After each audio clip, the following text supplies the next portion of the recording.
My dear students हम part number 2 को अगर देखें तो यहाँ पे हमारे पास एक डाटा लिखा हुआ है, रॉ फॉर्म में डाटा लिखा हुआ है, अनग्रुप शेप में डाटा लिखा हुआ है और क्वेश्चन वही है जो हमने इससे प्रीवियस जो पार्ट किया है कि आपने मीन को फाइंड आउट करना है डायरेक्ट और शॉर्ट मेथड के साथ। ठीक है, तो सबसे पहले हम क्या कर लेंगे, इस डाटा को सबसे पहले हम लेट कर लेंगे, let x is equal to जो डाटा लिखा हुआ है।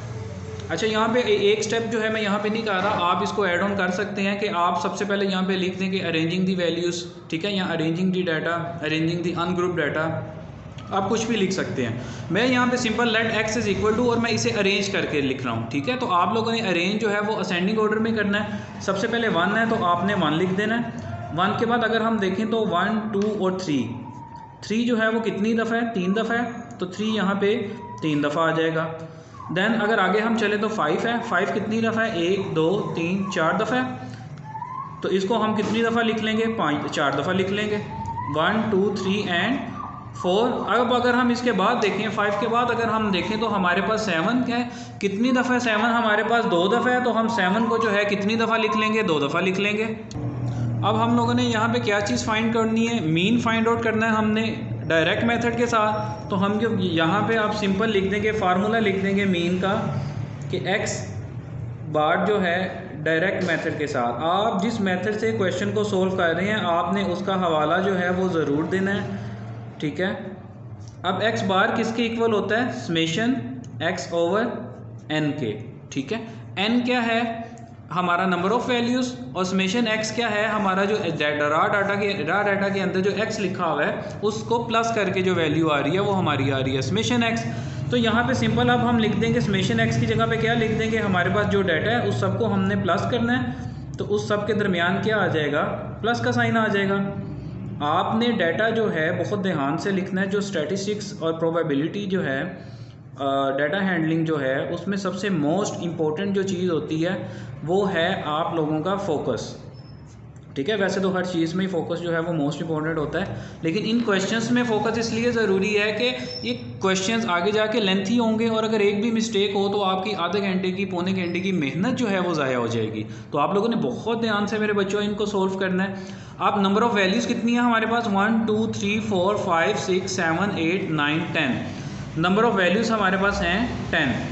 अब इसको हम लोग प्लस कर लेंगे। आप इसको प्लस कैलकुलेटर भी कर सकते हैं और ज़ुबानी भी कर सकते हैं अगर आपकी प्रैक्टिस है। 1 + 3 क्या होता है 4, 4 + 3 क्या होता है 7, 7 + 3 क्या होता है 10, 10 + 5 क्या होता है 15, 20, 25, 25 के बाद 30, 37 और 37 में अगर 7 प्लस करें तो हमारे पास आ जाएगा 44। अगर हम 44 को 10 पे डिवाइड करेंगे तो हमारा आंसर क्या आ जाएगा 4.4। ठीक है, डायरेक्ट मेथड से हमारा जो मीन है उसका आंसर क्या आ गया 4.4। ठीक है, और अब हम इसका सेकंड हाफ करके देखते हैं, शॉर्ट मेथड से करके देखते हैं। शॉर्ट मेथड का जो फार्मूला है अनग्रुप डाटा के लिए मीन का वो क्या है, x bar is equal to a plus summation d over n. अब हमारे पास n जो है वो गिवन है, a और d हमारे पास गिवन नहीं है। ठीक है, तो यहाँ पे अब हम इसको खुद जो है a और d को जो है हम लोग फाइंड आउट करेंगे। वो किस तरह से फाइंड आउट करेंगे, सबसे पहले हम जो है एक कॉलम बनाएंगे x के नाम का। ठीक है, जो x जो हमारे पास डाटा में गिवन है उसकी सारी वैल्यूज़ हम यहाँ पर लिख लेंगे।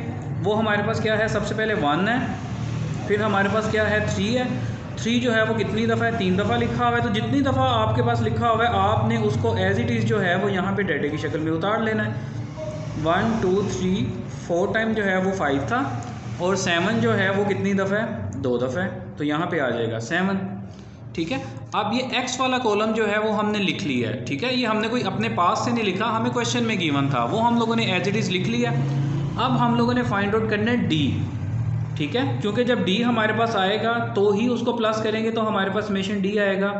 तो d किसके इक्वल होता है, डेविएशन किसके इक्वल होता है, d is equal to x minus a के इक्वल होता है। ठीक है, x जो है वो हमारे डाटे में से है। ठीक है, जो डाटा हमारे पास गिवन है हर वैल्यू जो है वो x है, 1 भी x है, 3 भी x है और ये 5 भी x है, 7 भी x है। अब a जो है वो आप इसी डाटा में से x में से किसी को भी चूज़ कर सकते हैं। ठीक है, ये आपकी अपनी मर्जी है, आप चाहे 1 को a सपोज कर लें, 3 को कर लें, 5 को कर लें, किसी को भी आप कर सकते हैं। ठीक है, तो मैं यहाँ पे 5 को जो है मैं इसको सपोज कर लेता हूँ कि 5 जो है वो हमारा a है। ठीक है, तो अब हम यहाँ पे d वाला कॉलम जो है वो अब किस तरह से आएगा, x माइनस a, x क्या है हमारे पास 1, तो 1 - 5, फिर 3 - 5, फिर 3 - 5, 3 - 5, इस तरह से हमारा ये जो कॉलम है सारा सोल्व हो जाएगा। पहला x हमारे पास क्या है 1, तो 1 में से जब a यानी कि 5 को हम माइनस करेंगे हमारे पास क्या आ जाएगा -4। उसके बाद है हमारे पास 3 में से अगर हम a को माइनस करेंगे तो हमारे पास आ जाएगा -2। फिर दोबारा से हमारे पास 3 है, इसमें से जब a को माइनस करेंगे तो हमारे पास दोबारा से आ जाएगा -2। फिर हमारे पास 3 है, इसमें से a को माइनस करेंगे तो दोबारा हमारे पास आ जाएगा -2।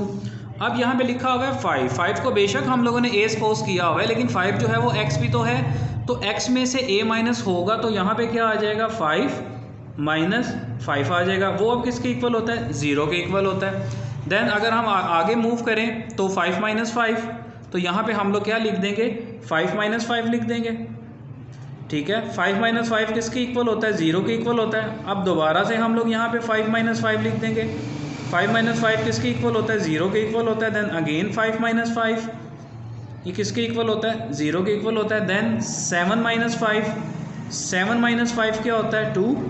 देन अगेन 7 - 5, ये किसके इक्वल होगा, 2 के इक्वल, ठीक है।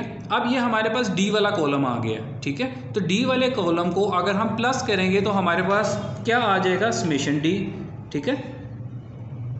तो समेशन डी जो है वो किस तरह से आएगा, सारी वैल्यूज़ को हम प्लस कर लेंगे, हमारे पास समेशन डी आ जाएगा।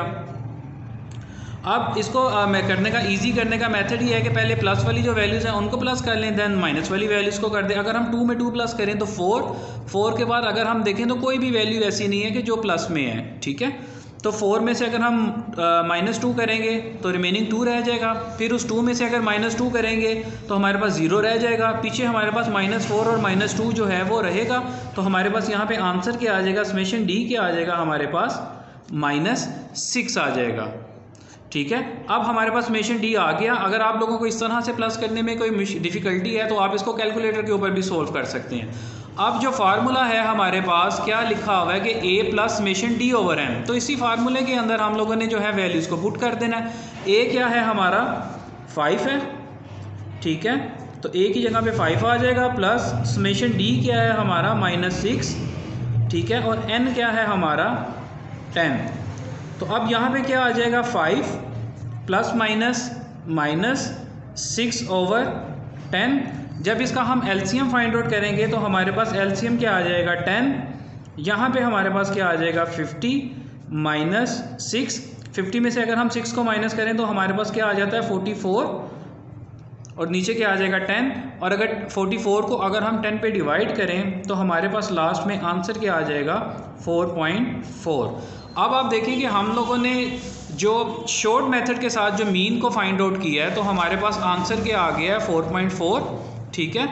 और जब हमने इसको डायरेक्ट मेथड से किया था तो तब भी हमारे पास आंसर क्या आया था 4.4।